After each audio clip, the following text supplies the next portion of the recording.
அது வந்து கண்டிப்பா ஏற்றுக்கொள்ள முடியாது. பிரதானத்துவம் இந்த கூட்டத்தில் கூட்டப்பட்டது. ஏன் இவ்வளவு பெரிய ஒரு கன்ஃபியூஷன்? நான் ரொம்ப சிம்பிளான ஒரு பர்சன். அவருக்கு வேற எந்த விதமான ரைட்ஸும் கிடையாது. என்ன வேணா இருக்கட்டும்ங்க. நேர்பட பேசு நிகழ்ச்சிக்கு உங்கள் அனைவரையும் அன்போடு வரவேற்கின்றேன். இந்த நிகழ்ச்சியில் நம்ம வாதிக்க இருக்கக்கூடிய தலைப்பு என்பது கொந்தளிக்கும் தூய்மை பணியாளர்கள், பின்னணி என்ன, யார் பொறுப்பு? இந்த தலைப்பில் தான் நம்ம வாதிக்க இருக்கிறோம். நான் சிறப்பு விருந்தினர்களை உங்களுக்கு அறிமுகம் செய்து கொடுத்தேன். மூத்த பத்திரிகையாளர் திரு மணி அவர்கள். வணக்கம் திரு மணி. வணக்கம். நம்மோடு ஓய்வு பெற்ற IAS அதிகாரி திரு பாலச்சந்திரன் அவர்கள் இணைந்திருக்கிறார். வணக்கம் திரு பாலச்சந்திரன். இன்னும் சற்று நேரத்தில் திமுகவிலிருந்து திரு தமிழன் பிரசன்னா அவர்கள் இணைய இருக்கிறார். அதிமுகவிலிருந்து திருமிகு சசிரேகா அவர்களும் இணைய இருக்கிறார்கள். அவர்களையும் வரவேற்றுவிட்டே இந்த வாதத்திற்குள் செல்லலாம். மணி, உங்களிடமிருந்தே தொடங்குறேன். இந்த தூய்மை பணியாளர்கள் பிரச்சனை அப்படின்றது சில தினங்களாகவே பேசப்பட்டு வந்தது.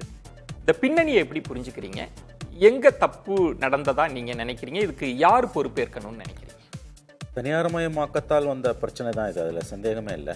பட் அதை இன்னும் ஒரு மனிதாபிமான முறையில் இந்த அரசு அணுகி இருக்கலாம். ஏற்கனவே சென்னை மாநகரத்தோட பல மண்டலங்கள் துப்புரவு பணியாளர்களுக்கு தனியார்மயமாக்கப்பட்டிருக்கின்றன. நாம் அனைவருமே அதை அறிவோம். எடப்பாடி பழனிசாமி அரசுலேயே அது நடந்தது. இப்போ இருக்கக்கூடிய சிக்கலாக நான் புரிந்து கொள்வது, அவங்க 23,000 ரூபாய் சம்பளம் வாங்கி கொண்டிருப்பவர்களை 15 அல்லது 16,000 ரூபாய் சம்பளத்துக்கு அவங்க தனியாருக்கு அனுப்புகிறார்கள். தட் இஸ், அவங்க வாங்கக்கூடிய ஊதியத்தில் 1/3 பங்கு அவர்கள் இழக்கக்கூடிய சூழல் வருகிறது. அதற்கு அவங்க PF பிடிக்கிறாங்க, ESI பிடிக்கிறாங்கன்னு சொன்னீங்கன்னாலும் கலை யதார்த்தம் என்பது ஒரு 23,000 ரூபாய் சம்பளத்தில் சென்னை மாநகரத்தில் வாழ வேண்டிய ஒரு குடும்பம். ஏன்னா அவங்க துப்புரவு பணியாளர்கள் பொழுது அவங்களுக்கு கண்டிப்பாக ஃபேமிலி இருக்கும், குழந்தைகள் இருப்பார்கள். அதில் பெண்கள் அதிகமாக இருக்காங்கன்னு சொல்கிறாங்க. ஏன்னா கணவர் இழந்த அல்லது வேறு காரணங்களால் சிங்கிள் பேரண்ட்டாக இருக்கக்கூடிய ஃபேமிலிஸை லீட் பண்ணுறவங்களா இருக்காங்க. அப்போ இந்த பிரச்சனையோட மூலமாக பார்ப்பது 23,000 சம்பளத்தில் 1/3 போதுன்னும் போது மற்ற எல்லா நியாயங்களும் அடிபட்டு போகின்றன.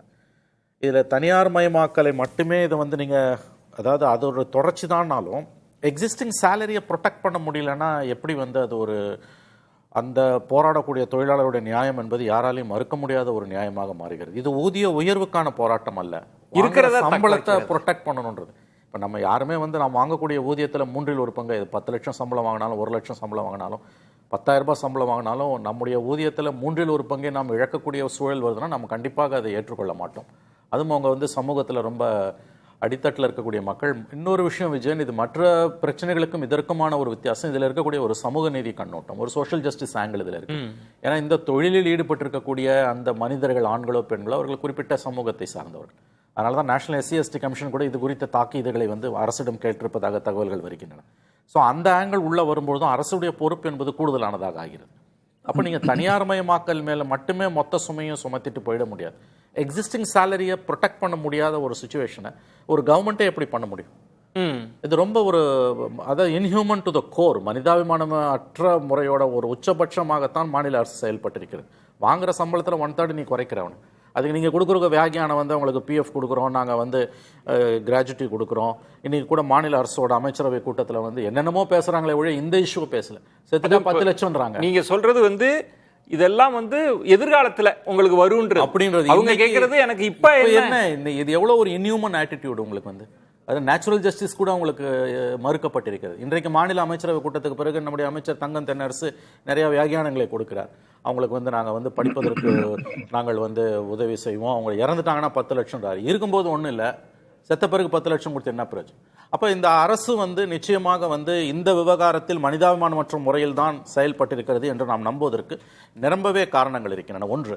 ரெண்டாவது, இவங்க எதிர்கட்சியாக இருக்கும்போது இவர்கள் கொடுத்த வாக்குறுதிகள் 19/1/2021 அன்று அன்றைய எதிர்கட்சி தலைவர் ஸ்டாலின் அவர்கள் எடப்பாடி பழனிசாமி முதலமைச்சருக்கு எழுதிய கடிதம், நாங்கள் இவர்களை கண்டிப்பாக பணி நிரந்தரம் நீங்கள் செய்ய வேண்டும் என்று கேட்டது. அப்புறம் இவங்க கொடுத்த வாக்குறுதிகள். இப்போ நான் சொல்கிறது கடந்த காலத்தில் இவங்க என்ன பேசினாங்க, அவங்க என்ன பேசினாங்கன்றது கூட ஒரு வாதத்துக்கு நம்ம பின்னால் தள்ளி வச்சுட்டு, எக்ஸிஸ்டிங் சேலரி வாங்கக்கூடிய ஊதியத்தில் 1/3 பங்கை எவர் ஒருவராவது குறைத்துக் கொள்வார்களா? அந்த கோணத்தில் பார்த்தீங்கன்னா இந்த பிரச்சனை எவ்வளோ ஒரு சிக்கலான, ஒரு மனிதாபிமானம் இல்லாத ஒரு பிரச்சனை என்று நாம் புரிந்து கொள்ளலாம். நீங்க சொல்றது திருமணி, இந்த பிரச்சனையை அணுகிய விதத்தில் அரசு நிச்சயமாக மனிதாபிமானமற்ற முறையில் நிச்சயமாக அணுகிய முறையில் தவறு இருக்கிறது. இது மனிதாபிமானமற்ற முறை. அப்புறம் காவல்துறையை வச்சு நீங்கள் அடிச்சு இது பண்ணது, கிளியர் பண்ணதெல்லாம் நீதிமன்ற உத்தரவு என்று நீங்கள் தப்பித்துக் கொள்ள முடியாது. எத்தனையோ நீதிமன்ற உத்தரவுகள் இருக்கின்றன. இப்போ கிளியர் பண்ணாத வாரண்ட் ஒரு 70,000க்கும் மேற்பட்ட வாரண்ட்டுகள் இருப்பதாக அரசே போய் சொல்லி இருக்கிறது. கிளியர் பண்ணுங்கன்னு தான் சொல்லிச்ச ஒழிய நீதிமன்றம் வந்து உங்களுக்கு வந்து இந்த மாதிரியான ஒரு ஆட்டிடியூட்ல போய் நீங்கள் வந்து ஃபோர்ஸை யூஸ் பண்ணணும்னு யாருங்க சொன்னா? அதில் போன வழக்கறிஞர்கள் தாக்கப்பட்டிருக்கிறாங்க. அந்த வீடியோஸ் பூரா இன்னைக்கு நம்ம பார்க்குறோம். இப்படி ஒரு மனிதாபிமானமற்ற முறையில் இந்த பிரச்சனையை அணுக வேண்டிய அவசியம் என்ன வந்தது? நீங்கள் வந்து தனியார் மயமாக்கம் என்பது தவிர்க்க முடியாது, அதை நான் ஒப்புக்கொள்கிறேன் விஜயன். யார் வந்தாலும் 26ல் யார் ஆட்சிக்கு வந்தாலும் இன்னும் மோசமாக தனியார் மயமாக போகுது. இப்போ போக்குவரத்து துறையை வந்து தனியார் மயமாக்குவதற்கான எல்லா வேலையும் ஆரம்பிச்சிட்டாங்க. 50 ஆண்டுகளாக தமிழ்நாடு அரசு தனக்கு தானே பாராட்டி கொண்ட ஒரு விஷயம் என்னன்னா, தலைநகரத்தில் மாநகர தலைநகரத்தில் போக்குவரத்து பொதுத்துறையில் இருக்குன்னு. இப்போ சில 2 மாதங்களுக்கு முன்பு மினி பஸ்ஸஸ் டிரான்ஸ்போர்ட் மாநில அரசோட போக்குவரத்து கழகமே 10 மினி பஸ்ஸஸாக அலோவ் பண்ணியிருக்காங்க. அடுத்த ஆண்டு யார் ஆட்சிக்கு வந்தாலும் மிகப்பெரிய அளவில் போக்குவரத்துறை தனியார் மயமாக போகுது. பல சேவை துறைகள் இந்த தனியார் மயமாகி கொண்டிருக்கிறன. அது உலகளாவிய ஒரு போக்கு தான். நீ சொல்றது தனியார் மயம்ன்றது இஷ்யூ இல்ல, அது அப்புறம் பேசல. அது ஒரு இஷ்யூ தான், நான் மறுக்கல. ஆனா அது மேல மொத்த பழியையும் போட்டு இந்த அரசு தப்பிச்சிட முடியாது. ஏன்னா இன்றைக்கு நேற்று நள்ளிரவு நடந்தது என்ன ஒரு கொடுமையான விஷயங்க. 2003 ஜெயலலிதா அவர்களுடைய ஆட்சி காலத்தில் 1.5 லட்சம் அரசு ஊழியர்கள் நள்ளிரவில் கைது செய்யப்பட்ட போது கலைஞர் எழுதியது முரசொலியில, நள்ளிரவு கைதுகள் ஒரு அராஜக ஆட்சியின் அடையாளங்கள். இதே தான் சாம்சங்கில் நீங்க பண்ணீங்க, இதே தான் துப்புரவு தொழிலாளருக்கு பண்றீங்க. அப்படி மிட் நைட் அரெஸ்ட் எதுக்கு தேவைப்படுது உங்களுக்கு? நீதிமன்றம் வலியுறுத்தியது போராட்டம் கூடாது அப்படி நம்ம புரிஞ்சுக்க முடியும். இல்லங்க, நீங்க வந்து அந்த லெவலுக்கு நீதிமன்றத்துக்கு ஏன் நீதிமன்றத்துக்கு போனா இந்த தீர்ப்பு தான் வரும், அது வேற விஷயம். அதுக்கு முன்னாலே நீங்க பிரச்சனையை சால்வ் பண்ணிருக்கணும்ல. நீங்க எந்த விதத்திலுமே வந்து இந்த மாதிரியான ஃபோர்ஸை யூஸ் பண்ணி போராடுற தொழிலாளர்களை கலைப்பதை யாருமே ஏற்றுக்கொள்ள முடியாது இல்லையா? அங்க போய் கவர் பண்ண ரிப்போர்ட்டர்ஸ் தாக்கப்பட்டிருக்காங்க, ஒரு 6 வழக்கறிஞர்கள் தாக்கப்பட்டிருக்காங்க. இன்னைக்கு ஹைகோர்ட்ல மேட்டர் வந்திருக்குது, அந்த வீடியோஸ் பூரா நம்ம இன்னைக்கு பார்க்குறோம். இப்படி இந்த பிரச்சனையை கையாள வேண்டிய அவசியம் அரசுக்கு என்ன வந்தது? அது இன்னும் மனிதாபிமான முறையில் கையாண்டு இருக்கலாம் என்பதுதான் என்னுடைய கருத்து. பேசலாம். திரு தமிழன் பிரசன்னா, இந்த தூய்மை பணியாளர்கள் பிரச்சனையை போராட்டத்தை இந்த அரசு அணுகியதுல சிக்கல் இருக்கு அப்படின்றதும், ஒரு மனிதாபிமான கண்ணோட்டத்தோடு அணுகி இருக்கணும் ஒன்று, நள்ளிரவு கைது ஏன்றது 2, அப்புறம் அவங்களுக்கு சில பிரச்சனைகள்லாம் இருக்கு, வாங்குற சம்பள பிரச்சனை, இதெல்லாம் அட்ரஸ் பண்ணியிருக்கணும். அரசு அந்த இடத்துல கோட்டை விட்டுருச்சு அப்படின்ற இல்ல. மரியாதைக்குரிய மூத்த பத்திரிகையாளர் மணி அண்ணன் பேசுகிற போது சொன்னார், இந்த அரசாங்கம் மனிதாபிமானத்தோடு நடைபெற்றிருக்க வேண்டும். நான் அண்ணனுடைய தாழ்மையான கருத்துக்கு சொல்லுகிறேன். மனிதாபிமானம் இல்லாத அதிமுக ஆட்சி என்று சொன்னால் ஒரே நாளில் துப்பாக்கியோடு போய் நின்றிருக்கும் காவல்துறை. 13 நாட்கள் போராட அவர்களை அனுமதித்து அவர்களுக்கு தேவையானதையும் கொடுத்து நீதிமன்றம் உத்தரவிட்டதற்கு பிறகு நீதிமன்ற தீர்ப்பின் அடிப்படையில் காவல்துறை அவர்களை காலை 11:30 மணிக்கு தீர்ப்பு வந்து இரவு 11 மணி வரையில் நீங்கள் கலைந்து செல்லுங்கள், நீதிமன்றம் உத்தரவிட்டிருக்கிறது என்று சொன்னதற்கு பிறகும் சிலர், நான் தூய்மை பணியாளர்களை சொல்லவில்லை, அழுத்தம் திருத்தமாக சொல்லுகிறேன், NUML தொழிலாளர்களை சொல்லவில்லை, தூய்மை பணியாளர்களை சொல்லவில்லை, தூய்மை பணியாளர்களுக்கு பின்னால் இந்த அரசுக்கு எதிராக சதிவேலை செய்வதற்காக திணிக்கப்பட்ட கும்பல் காணொலியின் மூலம், அந்த காணொலிகள் இன்றைக்கு இருக்கிறது. இங்கே ஒரு மோதலை உண்டாக்குவதற்கு இருக்கிறோம், அது கூடிய விரைவில் இந்த இரவே வெடிக்கும் என்கிற செய்தியெல்லாம் நாம் காணொலியிலே பார்த்தோம். அப்படி சட்ட ஒழுங்கை பாதுகாக்க வேண்டிய பொறுப்பில் இருக்கிற ஆட்சியில் நீதிமன்ற உத்தரவை நடைமுறைப்படுத்தி அவர்களை, தூய்மை பணியாளர்களை அற்புதமாக அவர்கள் சொன்ன உடனே வாகனத்தில் ஏறினார்கள், அவர்கள் வீட்டுக்கு போக வேண்டும் என்கிற போது வீட்டிற்கு போனார்கள். ஆனால் அந்த குழுவில் கைது செய்யப்பட்டவர்கள், ஸ்பென்சரில் நம்முடைய அழைத்து செல்லப்பட்ட பஸ் டிரைவரை தாக்கிய காட்சிகள்லாம் ஓடுனுச்சு. அதையும் நான் கனிவான பார்வைக்கு போறேன். அண்ணன் வந்து 13 நாளை மறந்துட்டு 13வது நாள் நைட்டு நடந்தது மட்டும் பேசுறார். இடையில ஒரு 4 விஷயங்களை நான் பட்டியலிட விரும்புறேன்.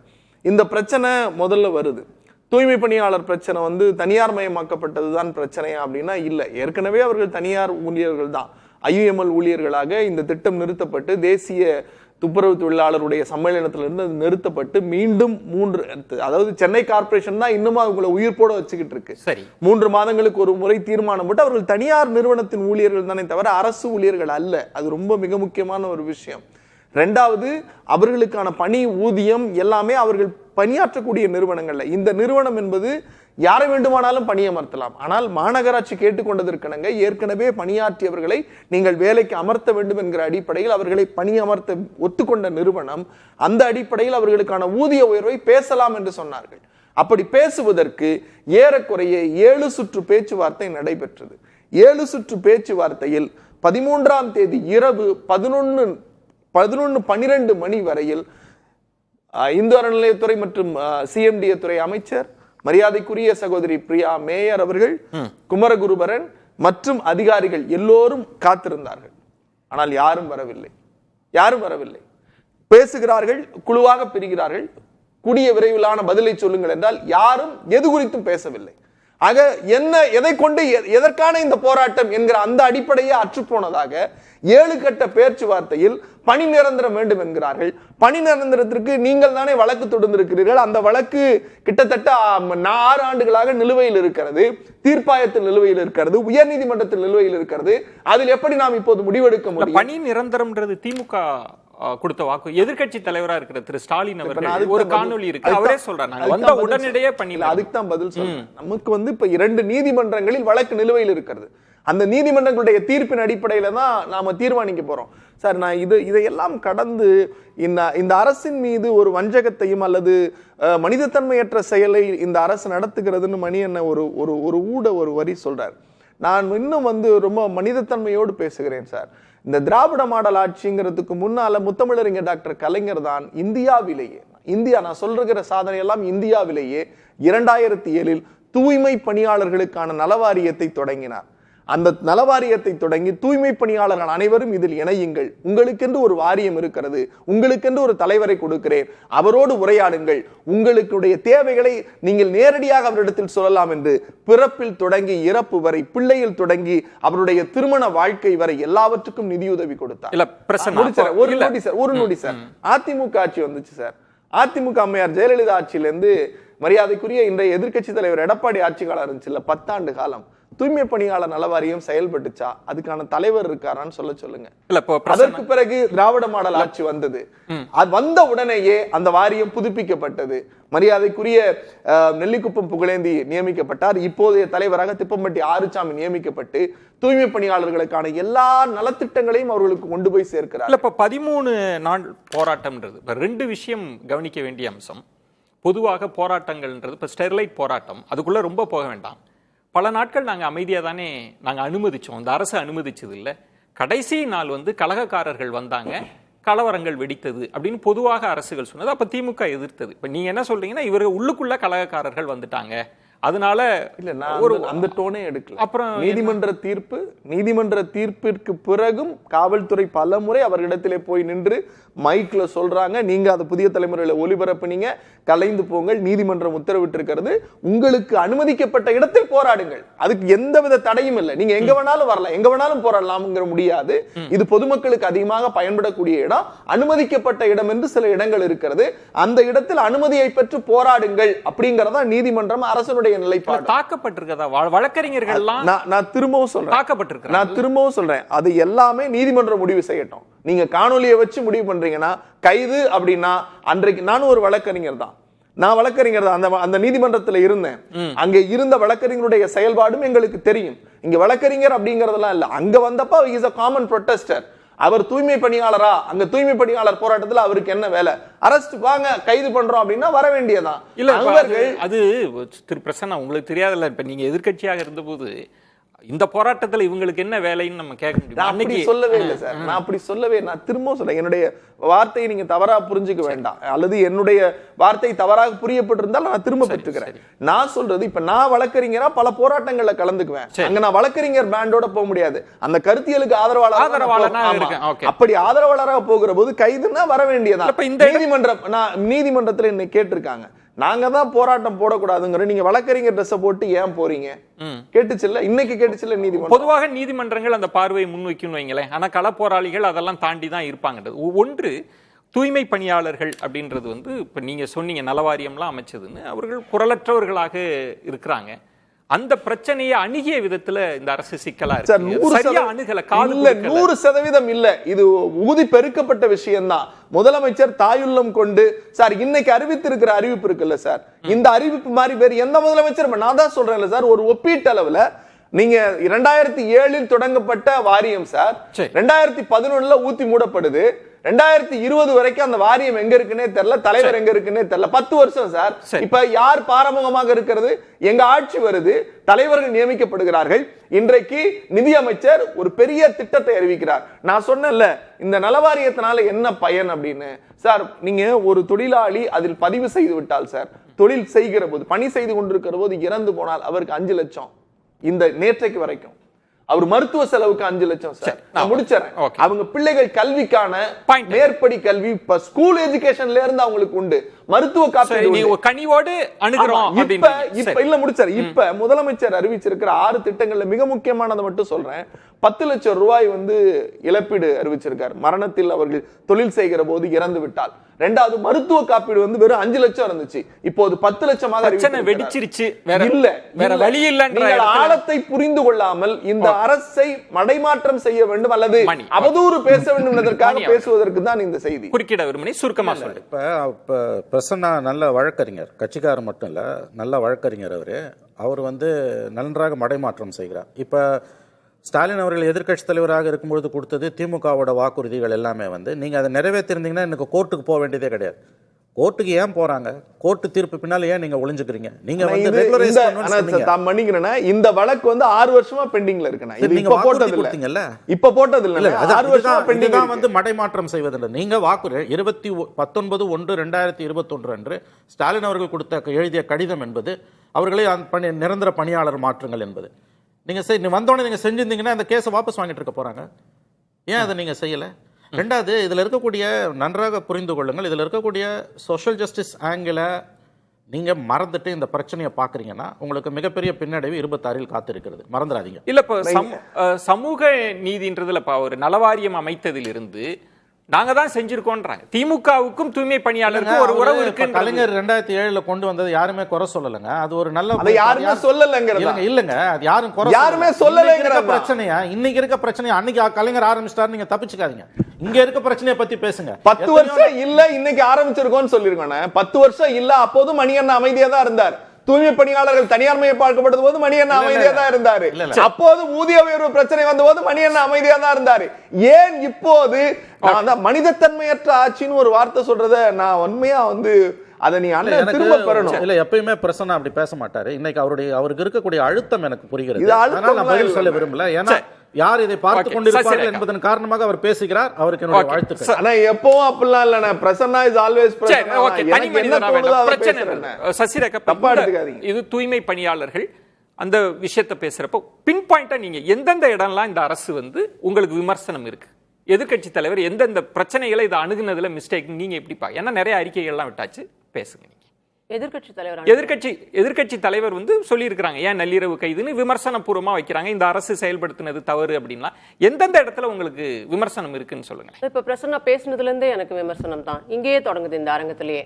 அதாவது இந்த ஒண்ணுதான் அவங்க இன்னும் சொல்லல. அதுவும் அடுத்து வர நாட்கள்ல சொல்லிடுவாங்களான்னு எனக்கு தெரியல. அதிமுக தான் இந்த போராட்டத்தை தூண்டிவிட்டது, எடப்பாடியார் தான் தூண்டிவிட்டது அப்படின்னு அடுத்து சொல்லுவாங்க. அவங்களுக்கு வேற வாய்ப்பு கிடையாது, வழி கிடையாது. இதுதான் அவங்களுக்கு எப்பவுமே. ஏன்னா எப்பவுமே அவங்க பிரசன்னா மாத்திரம் கிடையாது, திமுக மாத்திரம் கிடையாது, முதலமைச்சர் உட்பட எப்பவுமே பட்டுக்கோட்டைக்கு வழி கேட்டா கொட்டப்பாக்கு பத்தி பேசக்கூடியவர்கள் தான் இவர்கள். ஏன்னா இந்த விஷயத்திலேயே பாத்துக்கோங்க, ஸ்டெர்லைட்டுக்குள்ள போனார், துப்பாக்கி ஏந்தி கொண்டு வரவில்லை அப்படின்றது சொல்றாரு. சரி, துப்பாக்கி அன்னைக்கு லாஸ்ட் நாள் தான் கலவரம் நடந்தது, தூண்டிவிடப்பட்ட போராட்டம் 33,000 போராட்டங்கள் எங்கள் ஆட்சியில் நடைபெற்றது. எந்த போராட்டக்காரர்களும் கட்டுப்படுத்தப்படவில்லை, அடக்குமுறை ஆகவில்லை. ஆனால் அந்த லாஸ்ட் நாள் ஸ்டெர்லைட் போராட்டம் சொன்னீங்க, ஒரு கமிட்டியை போட்டோம். அந்த கமிட்டி 16 பேர் மீது குற்றம் சாட்டியது. என்ன நடவடிக்கை எடுத்தீங்க? கொடுத்ததை தவிர இப்ப உங்களுக்கு எவ்வளவு அக்கறை இருக்கிறதுன்னு தெரியுதா? இப்ப இந்த விவகாரத்துக்குள்ள வாங்க. இதுக்குள்ள வரும்போது இந்த விஷயத்தை பொறுத்த வரைக்கும் அரசு ஒரு கொள்கை முடிவு எடுக்கிறது. அது பிரைவேடைஸ் ஆகுதா, கவர்மெண்ட் ஆகுதா, இவர்களுக்கு என்ன பிரச்சனை இருக்கிறதுன்றதை தாண்டி இவர்களை அணுகிய விதம் அப்படின்றதான் இங்க முதலில் எழக்கூடிய கேள்விக்குறி. அணுகிய விதம் என்னன்னு கோர்ட்டு பத்தி சொன்னாங்க. நான் கூட கோர்ட்ல இருந்தேன் அப்படின்னா, கோர்ட்ல இருந்தா இப்படி போய் சொல்ல வேண்டிய அவசியம் கிடையாது. கோர்ட்ல என்ன சொல்றாங்க, ஒரு எங்கேயோ வாலாஜாவில் இருக்கக்கூடிய ஒரு தேன்மொழி என்பவர் ஒரு வழக்கு தொடுக்கிறார். என்னால் அந்த பக்கம் சென்ட்ரல் பக்கத்துல போக முடியல, நடைபாதையை ஆக்கிரமித்திருக்கிறார்கள். இதற்கு அவர் என்ன பண்றாரு, அந்த அங்க இருக்கக்கூடிய பெரியமேடு போலீஸ் ஸ்டேஷன் இன்ஸ்பெக்டர் இவர்களை அப்புறப்படுத்த வேண்டும், அவர் மீது வழக்கு தொடுத்து அவருடைய பணியை செய்ய வேண்டும் அப்படின்னு கோர்ட்டுக்கு போறாரு ஒரு பொதுநல வழக்காக. அங்க என்ன சொல்றாங்க, நீங்க போங்க. அப்ப இவங்க அரசு வக்கீல் இன்ஸ்பெக்டர் மேல ஒரு வழக்கு வரும்போது யார் ஆஜராவா? அரசு வக்கீல் ஆஜராவார். அவர் என்ன சொல்வாரு, ஆமா ஆக்கிரமிப்புகளை எடுத்துருங்க அப்படின்னு தானே சொல்றாரு. இந்த பிரச்சனையில சசிரேகா அணுகிய விதம்னா பிரசன்னா சொல்றாரு, நாங்க பேச்சுவார்த்தை நடத்தணும், தொடர்ந்து அமைச்சர்கள் போய் பேச்சுவார்த்தை நடத்துறாங்க. இன்னும் சொல்ல போனா அவங்க ஒரு தனியார் நிறுவன ஒப்பந்த ஊழியர்களாக இருக்கிறாங்க. நாங்க பேசிக்கிட்டு இருக்கோம், நாங்க பேசாமல்லாம் இல்ல நீதிமன்றம் உத்தரவிடுது. அப்படி அந்த இடம் தானே சொல்ல. இதுல என்ன பிரச்சனை? என்கிறவர் ஒட்டுமொத்த ஒரு காய்கறி வியாபாரம் செய்யக்கூடியவர், ஒரு ராகவாச்சாரி அப்படிங்கிற ஒரு சீனியர் கவுன்சிலர் 4-5 லட்சம் கொடுத்து ஒரு வழக்கறிஞராக வைக்கிறார். இது தூண்டிவிடப்பட்ட போராட்டம். இவர்களாக உருவாக்கி அந்த தூய்மை பணியாளர்களை அடக்குவதற்காக கோர்ட் மூலமா சுத்தி வளைச்சு வர்றாங்கன்னு சொல்றேன் நான். இப்போ ஒரு தேன்மொழின்றவரும் ஒரு இன்ஸ்பெக்டருக்கு ஒரு அரசு வக்கீல் நாங்க அதை வாதம் பண்ணும்போது அரசு வக்கீல் என்ன சொல்வாரு? ஆமா அப்புறப்படுத்துங்க போய் நீங்க, இது சட்டவிரோதமான போராட்டம் அப்படின்றது தான் கோர்ட் சொல்றது. இன்னொன்னும் கோர்ட் சொல்லுது அந்த இடத்துல. இதுல உழைப்பாளர் சங்கம் அப்படின்னு அந்த தூய்மை பணியாளர்கள் சார்பாக ஒருத்தர் வந்து அதுல அப்பியர் ஆகும்போது இவர்களின் பிரச்சனையை கருத்தில் கொண்டு இங்க பிரச்சனை வந்து கோர்ட் இவங்களுடைய கோரிக்கைகளையோ அதையெல்லாம் எடுத்துக்கொள்ளவில்லை. அதை அரசு கன்சிடர் பண்ணணும், அதுக்குள்ள வரல. அங்கே இவர்கள் போராட்டம் செய்யலாமா வேண்டாமான்றது இந்த உழைப்பாளர் சங்கம் அங்கே வாதிடும் போது அப்போ கோர்ட் என்ன சொல்லுது? நீங்க ரைட், ஓகே, இந்த இடத்துல இருந்து இவங்களை அப்புறப்படுத்துங்க. ஆனால் கோர்ட் ஒரு விஷயத்தை சொல்லுது, இதை செய்யும் போது நீங்கள் இதை கவனத்தில் கொள்ள வேண்டும், அரசு இதை கவனத்தில் கொள்ள வேண்டும். all restraints shall be exercised by the law enforcing agencies.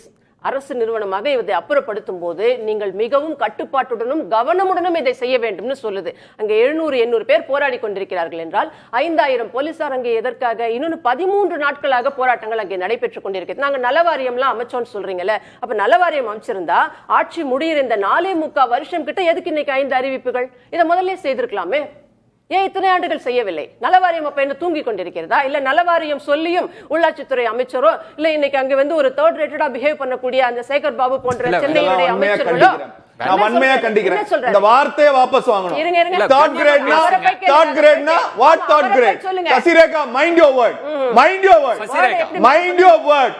Mind your word. I'll go that third rate. I will speak like you third rate. இல்ல அது mind your word. You are behaving like a third rate. வேண்டாம் தனிப்பட்ட தாக்குதல் வேண்டாம். No sir, how am I supposed to? நான் தான் சொல்றேன் சசிரேகா.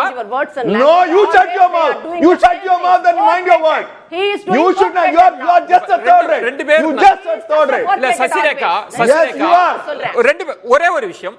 நம்ம தூய்மை பணியாளர்கள் அந்த விவகாரம் குறித்து பேசுறோம். ஒட்டுமொத்த நாடு பார்த்துட்டு இருக்கிறதுனால நான் என்ன பிரச்சனையை அதை அட்ரஸ் பண்ண ஒட்டுமொத்த நாடு பார்த்துட்டு இருக்கல. பிரச்சனையை பேச ஒரு அமைச்சர் நான் பேச்சுவார்த்தைக்கு போனேன்னு சொல்லக்கூடிய சம்பந்தமே இல்லாத அமைச்சர், துறைக்கு சம்பந்தம் இல்லாத அமைச்சர் அங்க என்ன பேசுறார்? நீ யாரு?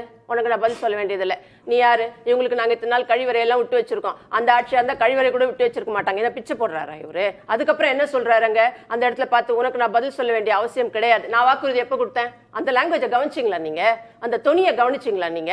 அந்த மக்கள் நம்ம அவர் பேசின விதத்தை நீங்க பாத்தீங்களா? போராடக்கூடாது, எழுந்து போங்க, எழுந்து போங்க. இதெல்லாம் என்ன ரேட்ல வைக்க முடியும்?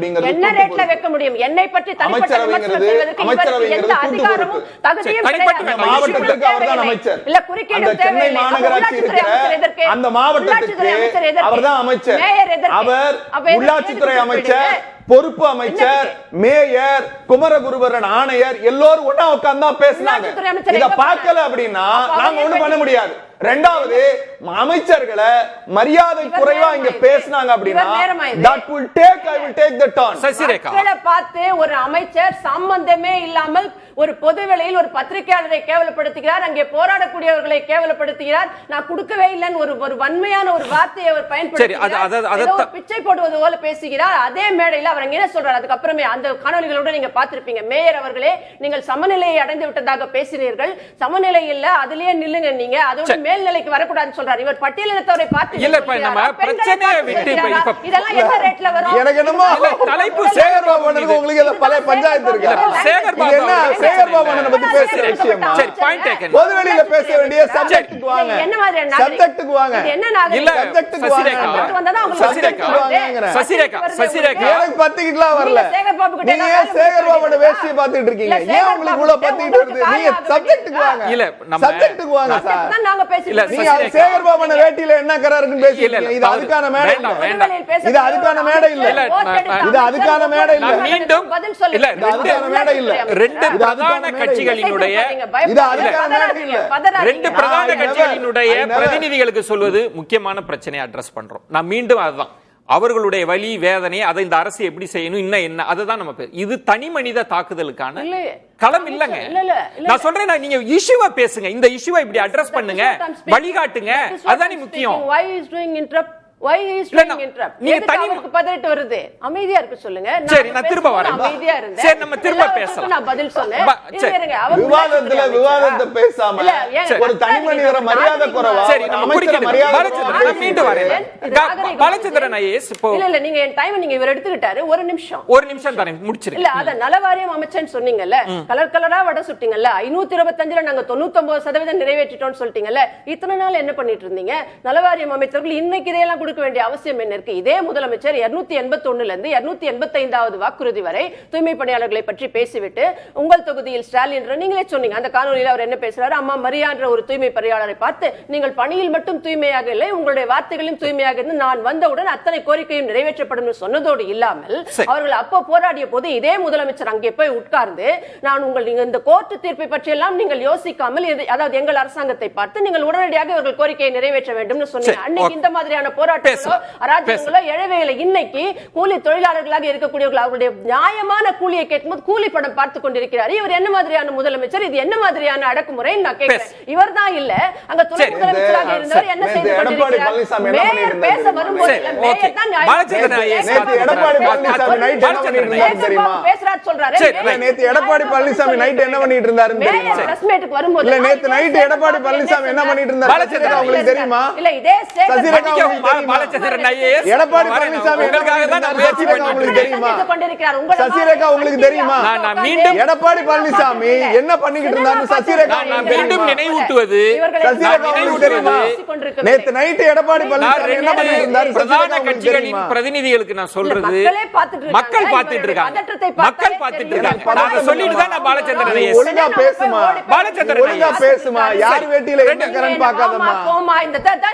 This is what third rated language. தவிர்க்கலாம். சரி, அமைதிகாரு. கொஞ்சம் ஒத்துழைப்பு கொடுங்க. சசிரேகா ஒத்துழைப்பு கொடு. பாலச்சந்திரன் ஐஏஎஸ் இந்த இஷ்யூ பொதுவாக எந்த அரசா இருந்தாலும் போராட்டம்ன்றது இருக்கும். அதை அணுகிறது, அந்த போராட்டத்தின் கோரிக்கைகளை வென்றெடுப்பது, அரசு அதுக்கு செவிமடுப்பது, இது எல்லாமே நடக்கிறது தான். இந்த தூய்மை பணியாளர்கள் போராட்டத்தில் இந்த அரசு அணுகிய விதத்தை எப்படி பார்க்குறீங்க? அதில் சில விமர்சனங்கள் இருக்கு, அதை நீங்க எப்படி மதிப்பிடுறீங்க? அரசு அணுகிறது மட்டுமில்ல, தூய்மை பணியாளர்கள் என்ன கேட்டாங்க அப்படிங்கிறது முக்கியமான ஒரு விஷயம். இதுல பணி நிரந்தரம் செய்யப்பட வேண்டும் அப்படிங்கிறது இரலவெண்ட். என்ன திரு மணி அவர்கள் சரியா சொன்னாரு, இது ஏற்கனவே பிரைவேட் செக்டர் போய்கிட்டு இருக்கு. அப்ப இது அரசு பணி நிரந்தரம் செய்ய முடியாது. அதனால அது இரலவெண்ட். அப்ப நிறைவேற்ற முடியாத ஒரு கோரிக்கையை பின்னாடி உள்ளவங்க எல்லாம் சத்தம் போடக்கூடாது.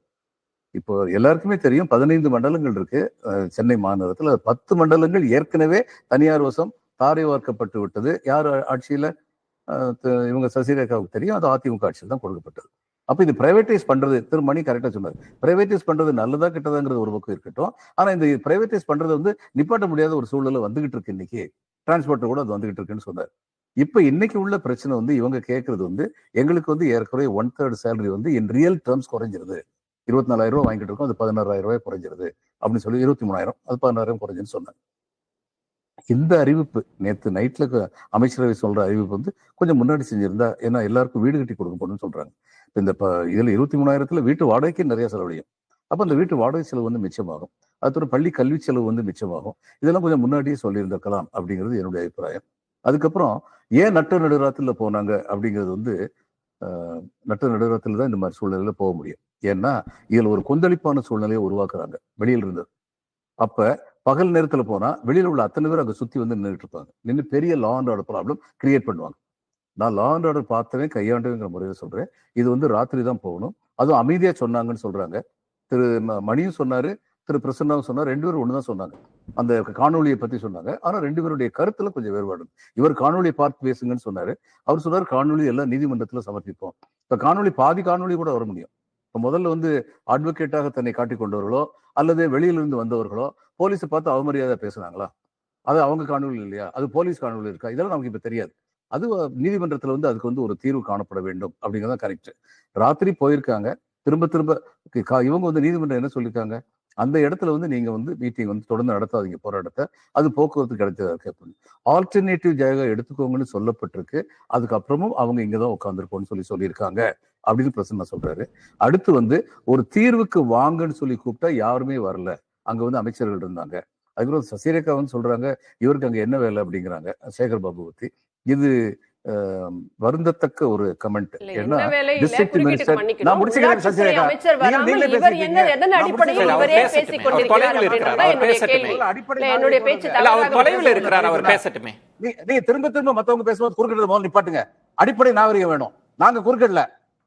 ஒரு இதுல வந்து நீங்க தவறா சொன்ன தகவலை தான் நான் சரியா தொடருங்க சொல்றேன். பாலச்சந்திரன். சரியா அவர் தொலைவில் இருந்து சொல்றேன். பேசுறாரு. நீங்க முதல்ல நேரடியா அவங்க என்கிட்ட சும்மா பாயாதீங்க. சரி, யாருக்கு முதல்ல ஆதரவா அவங்க இதை செய்றீங்கன்னு எனக்கு நான் தெரியல. பேசி இல்ல, முடிச்சதுக்கு அவர் அப்புறம் தொலைவில் இருந்து பேசட்டும். பேசுறார், நீங்க பேசுங்க, நான் உங்களுக்கு நேரம் தரேன். பாலச்சந்திரன் தொடர்.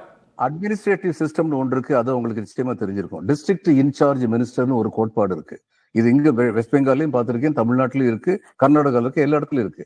அந்த டிஸ்ட்ரிக்ட் சம்பந்தப்பட்ட பிரச்சனைகள்ல அந்த மினிஸ்டர் வந்து தலையிடணும். ஏன்னா எதனால அதை சொல்லியிருக்காங்கன்னா, அந்த டிஸ்ட்ரிக்டுடைய விவரங்கள் பொதுவாக அந்த மினிஸ்டருக்கு வந்து கொஞ்சம் அதிகமான விவரங்களோட இருப்பார், அந்த ஃபீல்டே இருக்கிறதுனால அப்படின்னு. அந்த விதத்துல சேகர் பாபு வந்திருக்கிறாரு. அதனால சேகர் பாபு வந்தது வந்து ஒரு தவறுங்கிற மாதிரி பேசுறதுதான் தவறு. உண்மையைத்தான் சொல்லணும். இத ரெண்டு இந்த கேள்விகள் இவங்க திரு பாலச்சந்திரன், ரெண்டு கேள்விகள் பண்ணி நீதிமன்ற தீர்ப்பு சிக்கல்கள் சொன்னீங்க.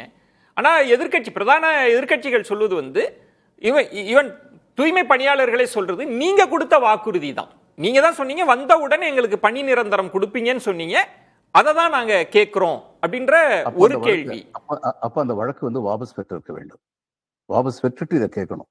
நீதிமன்றத்தில் பெண்டிங்கா இருக்கும் போது இவங்க வந்து சோமோட்டோ டெசிஷன் எடுத்தாங்கன்னா இன்னொருத்தர் நீதிமன்றத்தில் போய் கேள்வி கேட்பாரு. இவங்க நீதிமன்ற அவமதிப்பு வழக்கு மேல அரசு மேல தொடர முடியும், சட்டப்படி தொடர முடியும். நீதிமன்ற அவமதிப்பு வழக்கு ஒரு நீதிமன்றத்தில் இருக்க இஷ்யூல வந்து இவங்க முடிவெடுத்தாங்கன்னா, அப்ப இது என்ன பண்ணிருக்கணும், வழக்கு போட்டவங்க வந்து அந்த வழக்கை வாபஸ் வாங்கிருக்கணும், வாங்கிட்டு கேட்டிருக்கணும். நீங்க எங்கிட்ட சொன்னீங்களே அதை ஏன் நீங்க செய்ய மாட்டேங்கிறீங்க சொல்லி கேட்டிருக்கணும். இல்ல, பணி நிரந்தரம் செய்யாததுனால தானே வழக்கு போடுறாங்க. இதுல முதல்ல நடந்த நிகழ்வு நான் முதல்ல சொன்னேங்க, யாருங்க பணி நிரந்தரம் செய்யணும்?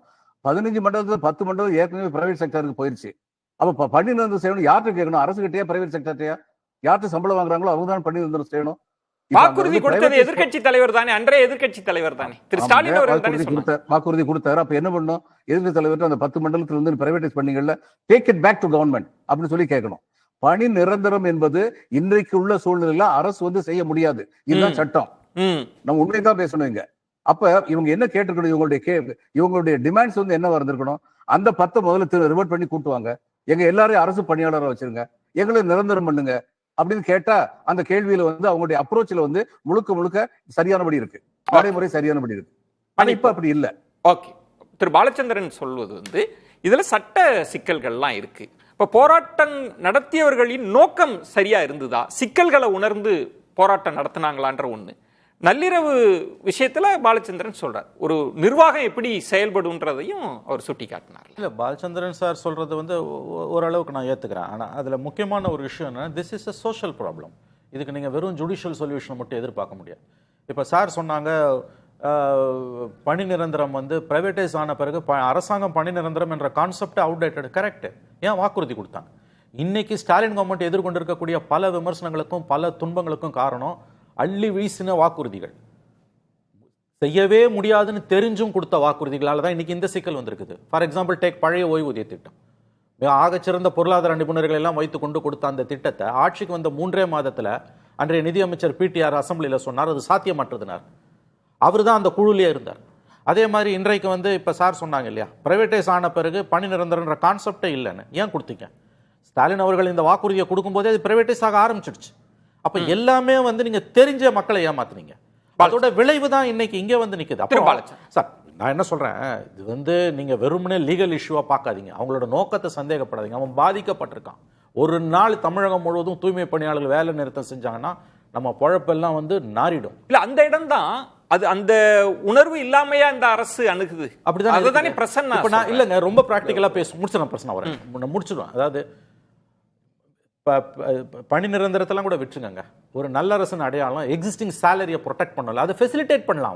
அவங்க தனியார் கிட்ட கொடுத்து அதை ஃபெசிலிட்டேட் பண்ணலாம். அதை தானே நம்ம கேட்கிறோம். திரு Balachander, I agree with Mr. Mani. அதாவது நான் சொன்னேன்ல, இந்த ப்ராமிஸ் கொஞ்சம் முன்னாடி பண்ணியிருந்தா உங்களுக்கு வீடுகள் வந்து தரப்படும், வீடு உங்களுக்கு சொந்த வீடு வர்ற வரைக்கும் அதுக்கான சப்சிடிஸ்டா நாங்க ஏற்பாடு பண்ணுவோம் அப்படின்னு சொல்லியிருக்கலாம் அரசு. சோசியல் ஜஸ்டிஸ்ல வந்து இந்த அரசு வந்து பின்வாங்குது அப்படின்லாம் சொல்ல முடியாது. எத்தனையோ விஷயங்கள்ல சோசியல் ஜஸ்டிஸ்ல முன்னாடி நிற்கிறாங்க. இதுல வந்து இந்த மாதிரி ஒரு பிரச்சனை வந்தபோது சில சமயங்கள்ல வெளியில இருந்து வர்றவங்க பிரச்சனையை வந்து துரிதப்படுத்துவாங்க, வேகப்படுத்துவாங்க. இன்னும் 8 மாசம் நிறைய அது நடக்க போகுது. இது தேர்தல் வர்ற வரைக்கும் நடத்த போறாங்க. இதுக்கு ஆட்சியில் உள்ளவங்க தயாரா தான் இருக்கணும். தங்களை ஆயத்தப்படுத்திக்கணும். இதை இந்த இன்னும் கூட விஷயத்துல இது வந்து கவனமா அவங்க கையாண்டு இருக்கலாம். இந்த அறிவிப்பை முன்கூட்டியே இல்ல, கொடுத்திருக்கலாம். ரெண்டு விஷயம் இல்லைங்க, நான் திரும்பவும் சொல்றேங்க. ஒரு ஆட்சி 10 ஆண்டு ஆட்சியில இந்த மாதிரி நலவாரியமே இல்ல, தலைவரே நியமிக்கப்படல, அவர்கள் கவனிக்கவே படலைங்கிறது ஒரு இஷ்யூ. அது மலையளவு இருக்கு. நாங்க தான் அதை தொடங்கணும், நாங்க தான் அவங்களுக்கு பாதுகாப்பாக இருக்கோம், நாங்க தான் பாதுகாப்பாக இருக்கோம் அப்படிங்கிறது ரெண்டாவது எங்களுடைய விஷயம். மணியண்ணன் என்ன சொல்றாரு, சேலரி விஷயத்துல நீங்க வந்து ஆரம்பிச்சிருக்கணும்னு. இந்த தனியாருக்கான அந்த கொடுக்கிற அந்த விஷயங்கள்ல சேலரியை தீர்மானிக்கிறது வந்து தனியார் நிறுவனங்கள் தான். இந்த பிரச்சனை வந்த 2வது நாள், இந்த செகண்ட் டே இட்செல்ஃப், மாநகராட்சி அந்த நிறுவனத்தை கூப்பிட்டு நீங்க இந்த சேலரிக்கு ஒத்துக்க சொல்லுங்க அப்படின்னு சொல்லி சம்பள ஊதிய மேயர் வந்து ஒரு இடத்துல பேசுறாங்க. அண்ணன் சேகர் பாபு அமைச்சர் வந்து பேசுறாரு. சசிரேகாவுக்கு எப்பவுமே வந்து பேசுகிற போது ஒரு தனிநபரை மட்டுமே அவங்க மையப்படுத்தி பேசுறது நான் அதுக்குள்ளார போலங்க. சேகர் பாபு அண்ணன் வந்து எப்படி பேசினாருன்னு கேட்கிறாரு. இந்த மாவட்டத்தினுடைய, சென்னை மாவட்டத்தினுடைய, கிழக்கு மாவட்டத்தினுடைய அமைச்சர் அவர், கூட்டு பொறுப்பு அவருக்கு இருக்கு. இன்னும் முதலமைச்சரால அசைன் செய்யப்பட்ட அமைச்சர் அவர். அவருக்கு பேசுவதற்கு முழு உரிமையும் அதிகாரமும் இருக்கு. நான் இல்ல இதை முடிச்சிடறேன். சம்பளத்தை 2வது சுற்றுலயே உறுதி பண்ணிட்டாங்க. சம்பளம் குறைக்கப்படாது, பணி பாதுகாப்பு உண்டு. உங்களை எடப்பாடி பழனிசாமி வந்து இந்த எதுவுமே சொல்லாம 12,000 பேரை ஒரே நைட்ல நான் தூக்குவேன், காலி பண்ணுவேன் எஸ்பி வேலுமணி சொன்னார். ஒரு நிமிஷம் ப்ளீஸ் ப்ளீஸ், நான் பேசி முடிச்சு, நான் ஆதாரத்தை காட்டுறேன். பேசி முடிச்சு ஒரு இடைவேளை சசிரேகா, இது என்னோட டர்ன், நான் பேசி முடிக்கிறேன். சசிரேகா, இதுல ஒரே ஒரு கேள்விதான். கூட்டணி கட்சியினரே இன்றைக்கு ஒரு விமர்சிக்கிற இடத்துக்கு தான் வந்திருக்கிறாங்க. நான் திரும்பவும் சொல்றேங்க, இந்த அரசாங்கம் என்பது எல்லா தொழிலாளர்களையும் எடுங்க. அதிமுக ஆட்சி காலத்துல வந்து சசிரேகா சொன்னாங்க போராட்டமே இல்லை, 30,000 போராட்டம் நல்லா நடந்துச்சு. பரமக்குடியில போலீஸ்காரங்க விடப்பட்ட போராட்டங்கள்னு சொன்னேன், இல்லன்னு சொல்லல. ப்ளீஸ், நான் வந்து சுருக்கமா டைம் இல்லைங்க, சசிரேகா முடிச்சிருங்க, நான் உங்களுக்கு நேரம் தாழ்மையோட உங்களுக்கு கேக்குறேன். இது என்னுடைய நேரத்துல நீங்க தயவு செஞ்சு குறுக்க வராதீங்க ப்ளீஸ். அதை யார் சொல்றது பாருங்க. சரி முடிச்சிருங்க பிரசன்னா ப்ளீஸ்.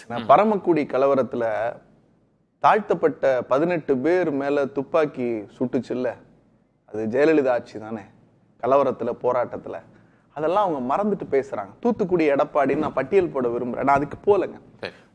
ஒரு தாயுள்ளம் கொண்ட ஒரு முதலமைச்சர் இன்னைக்கு அறிவிச்சிருக்கிறார்ல, ஒரு பாதிக்கப்பட்டவருடைய குரல் அட்ரஸ் வருது. நான் ஒரு வாரியம் வச்சிருக்கேன், அந்த வாரியத்துக்குள்ளார போறேன், அதையும் கடந்து உங்களுக்கு தேவைப்படுது, உடனடியா அமைச்சரவையை கூட்டி ஒரு முடிவெடுத்து அந்த துப்புரவு பணியாளருடைய குழந்தைகள் படிப்புன்னு இன்னைக்கு ஏன் சொன்னீங்கன்னு 2 பேருமே கேட்டாங்க. காலம் தாழ்த்தி இல்ல, காலம் தாழ்த்தி. ஆனா அதுக்கு முன்னாடி ஒரு விஷயம், கடந்த சுதந்திர தின நாளில் நம்ம ராஜரத்னம் ஸ்டேடியத்துல முதலமைச்சர் ஒரு மிகப்பெரிய திட்டத்தை தொடங்கி வச்சார்.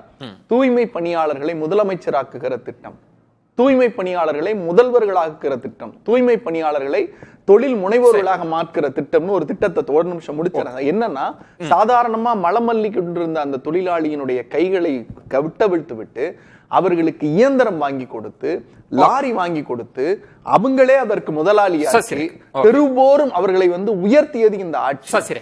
அதை போலவே அயோத்திதாச பண்டிதர் திட்டத்தின் மூலம் அவர்களுக்கு தொழில் தொடங்குவதற்கு, அவர்களுடைய குடும்பத்தின் உறுப்பினர்கள் தொழில் தொடங்குவதற்கு கிட்டத்தட்ட 4,000 கோடியை கொண்டு வந்து கொடுத்தது இந்த ஆட்சி. பரமக்குடியில் நிகழ்ந்த கலவரத்திற்கு அப்போதைய சப் இன்ஸ்பெக்டர் தாக்கப்பட்ட போது என்கவுண்டர் போடப்பட்டது. பின்னாடி நடவடிக்கைகள் எப்படி இருந்ததுன்றதை நீங்க பாத்துக்கோங்க. இன்னைக்கு கள்ளச்சாராய சாவுகள் நிகழ்ந்த போதும் சரி, 100 கள்ளச்சாராய சாவுகள் மரக்காணத்திலும் சரி, அஜித் குமார் இன்னைக்கு லாக்அப் டெத், 25 லாக்அப் டெத்கள் இதுவரைக்கும் நடந்திருக்கு, நீட்ல நடந்திருக்கு. இன்னைக்கு போலீஸ் துறையை கட்டுப்பாட்டில் வைத்திருக்கக்கூடிய முதலமைச்சர் கமிஷனர் அருண் இன்னைக்கு பட்ட பகல்ல நட்ட நடுவில் இருக்கக்கூடிய அண்ணா யூனிவர்சிட்டி அந்த மாணவி வந்து பாலியல் வழக்குல அன்னைக்கே அவரை மாத்திருந்தா அதற்கு மீது நடவடிக்கை எடுத்திருந்தார்கள். கோர்ட் சிபிஐ வழக்கு இந்த மாதிரியாக கூட்டு பாலியல் கேங் ரேப் எல்லாம் நடக்குது.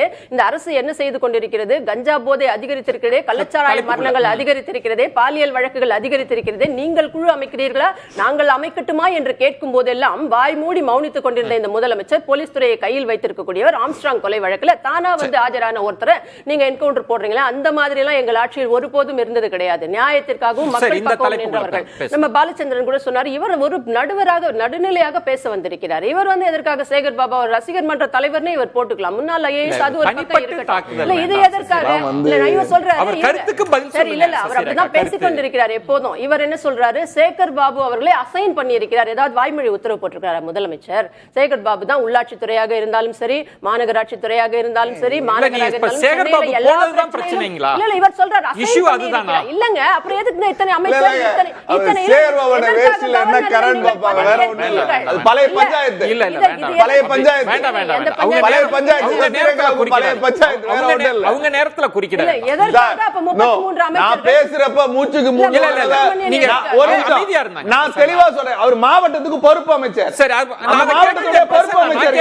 மாவட்டத்துக்கு தானே, உள்ளாட்சி துறைக்கே இல்ல. இவர் சொன்னார் அசைன் பண்ணிருக்காங்க முதலமைச்சர், அதாவது வாய்மொழி உத்தரவு இல்ல, போட்டிருக்காரு. இப்ப அவர் போனதுதான் இப்ப இஷ்யூன்றீங்களா? நான் இல்ல அதை பேசட்டும், வேண்டாம் சரி. என்று சொல்லவில்லை.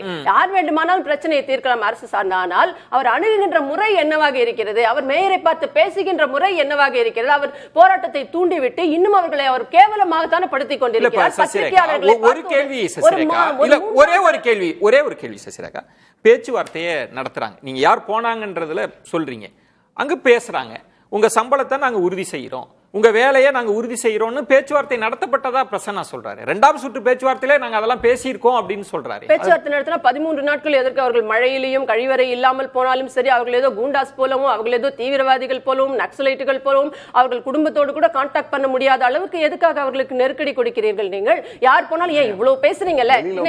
நேத்து நடைபெற்ற விவகாரம், நேத்து நடைபெற்ற கோர்ட் என்ன சொல்லுச்சு, அப்புறப்படுத்த நீங்க பேட்டி எல்லாம் கொடுக்கறாங்களே. இல்ல கொடுத்தாங்க. நேத்து நான் சொல்றேன், இத்தனை நெருக்கடிகளை நீங்கள் தர வேண்டிய அவசியம் என்ன? அவர்கள் உரிமைக்காகத்தான் போராடுகிறார்கள். அவர்கள் பின்தங்கியவற்றிலும் பின்தங்கிய கடைநிலை ஊழியர்கள் அங்கே போராடி கொண்டிருக்கிறார்கள். அவங்களை போய் நீங்க பாக்குறதுக்கு இத்தனை பிரச்சனைகள் நேற்று மதியத்துக்கு மேல பண்ணீங்க. கோர்ட் என்ன சொல்லுச்சு, நீங்கள் கவனமுடன் அவர்களை நீங்க இது போராடக்கூடிய இடம் இல்லைன்னு தான் சொல்லுச்சு. நீங்கள் போராடுவது தவறுன்னு சொல்லல, போராடக்கூடாதுன்னு சொல்லல. அவர்களை பாலச்சந்திரன் அவர்கள் இடம் இல்லைன்னு பாலச்சந்திரன் அவர்கள் சொன்னது நீதிமன்ற தீர்ப்பை ஒப்பிட்டு தான் அவங்க சொன்னாங்க, என்ன செஞ்சிருக்கிறாங்க, நீதிமன்றம் என்ன உத்தரவு பிறப்பிச்சது அப்படின்னு.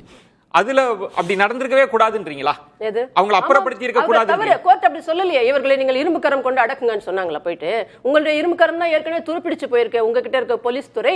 அவர்கள் 700-800 பேர் சாதாரண ஒரு பெண்மணிகளும் கடைநிலை ஊழியர்கள் உரிமையை கேட்டு அமர்ந்திருக்கக்கூடியவர்களை எதுக்கு நைட் எல்லாம் வச்சுட்டு சுத்துறீங்க? எதுக்கு அங்கே போன வழக்கறிஞர்களை மொலஸ் பண்ணப்பட்டிருக்காங்க, வழக்கறிஞர்கள் மொலஸ் பண்ணப்பட்டிருக்காங்க, நேரடி சாட்சி இருக்கிறது, போலீஸ் அருகாமையிலே தான் நின்று கொண்டிருக்கிறார்கள் பெண் காவலர்கள். யாரும் எதையும் தடுக்கவில்லை. பாலச்சந்திரன் ஐஏஎஸ் அவர்கள் சுட்டிக்காட்டின மாதிரி இந்த காணொலிகள்லாம் நீதிமன்றத்துக்கு போக போகுது, நீதிமன்றம் விசாரிக்க போகுது. இப்ப உங்களுடைய இஷ்யூன்றது வந்து நள்ளிரவு கைதை தவிர்த்திருக்கணும்ன்றதுதான் உங்களோட இல்ல. அவர்களை நடத்திய விதமே அமைச்சர், அதான் சொல்றேன் நான், சேகர் பாபு அமைச்சர் போன்றவர்கள் பேசிய விதம், அவர்களை நடத்திய விதம், போராட்டத்திற்கு அழைக்காமலேயே அவர்களை கட்டுப்படுத்திய விதம், இது எல்லாத்துக்கும் மேல நான் ஒன்னே ஒன்று சொல்றேன். நீங்க சொல்றீங்கல்ல நாங்க எல்லா உரிமையை பேசிட்டோம், நாங்க பொய் எல்லாம் சொல்லல, எல்லாம் செய்தோம்னு. அப்ப தமிழிசை அவர்கள் நான் பார்க்க போறேன்னு போது ஏன் வழக்கு போட்டீங்க? அவர் மீது எதுக்கு வழக்கு போட்டு வச்சிருக்கீங்க? யாரை அச்சுறுத்த? இப்படியே தான் பண்ணீங்க நீங்க அந்த அண்ணா யூனிவர்சிட்டி வழக்குல. ஒரு விஷயம் நான் புரிதலுக்காக சசிரேகா, எனக்கு ஒரு புரிதலுக்காக, நீங்க எதிர்கட்சியா விமர்சிக்கலாம், ஆனா ஒரு ஆளுங்கட்சியாக வருகிற போது அது சில சட்டத்திட்டத்திற்கு உட்பட்டு இருக்கு. இப்ப ராணிமேரி கல்லூரியில போராட்ட மாணவிகள் நடத்துறாங்க, யாருமே பார்க்க கூடாது அப்படின்னு ஒரு அரசு உத்தரவு போடுதுன்னா அது அரசினுடைய அதுதானே செயல்பாடு. அதிமுக ஆட்சியிலும் இப்படித்தானே இருக்கும், யாரும் வெளியில இருந்து வந்தா கைது பண்ணுவாங்க. மாணவிகள் இப்படி கைது பண்ணப்பட்டு அந்த வழக்கறிஞர்களாக இல்ல, நான் சொன்னது அரசியல் கட்சி தலைவர்கள் அடக்குமுறை கையாளப்பட்டதா, கோர்ட் ஏதாவது உத்தரவு போட்டு இவர்களை நீங்க வந்து நீங்க வேற இடத்தில் போராடுங்கள் அப்படின்னு தான் சொல்லிச்சே தவிர வேற ஏதாவது அவங்க அந்த மாதிரி ஏதாவது கோர்ட் உத்தரவோ இல்ல ஒரு அநியாயமோ ஒரு அராஜகமோ இல்ல நான் உங்களை எல்லாம் காப்பாத்திரும் பொய் வாக்குறுதி ஏதாவது கொடுத்து வச்சோமா? நீங்க சொல்ற வரலாறே தெரிய மாட்டேங்குது. இல்லங்க, இத கம்பேர் பண்ணாதீங்க. என்ன வரலாறுனே தெரிய மாட்டேங்குது. இவர் எல்லாம் தெரிஞ்சவர் ஆளு நாள் இவரும் சேகர் பாபு போன்றவர்கள் சென்னையிலே அழகு ராஜாக்கள் எதை பேசலாம். இந்த மாதிரி நம்ம அனுமதிப்பதில்லை, நம்ம நேர்பட பேச அனுமதிக்கிறது இல்லை. ஒரு இடைவேளைக்கு பிறகு பேசலாம். வாக்குறுதி கொடுத்தது யாரு? திரு பாலச்சந்திரன், உங்களோட நிறைவு கருத்து, இந்த இஷ்யூவை பத்தி உங்க நிறைவு கருத்து சொல்லுங்க. இந்த இஷ்யூவை பத்தி மட்டும் பேசணும் சொல்லலாம். பேசுறவங்க வந்து இவர் ரசிகர் மன்ற தலைவராக இருக்காருன்னு என்னை பத்தி பேசணும்னா என்ன பேசுறதுக்கு இருக்கு? நான் திரு மணி அவர்கள் கூட திரு பிரசன்னா அவர்களோட பல விதங்கள் கலந்திருக்கேன், சந்தோஷம் வந்திருக்கேன். இந்த கொலையடி சண்டை போடுறவங்களெல்லாம் நீங்க கூட்டு வந்தீங்கன்னா அவங்க தரத்துக்கு என்னால கீழே இறங்கி போக முடியாது.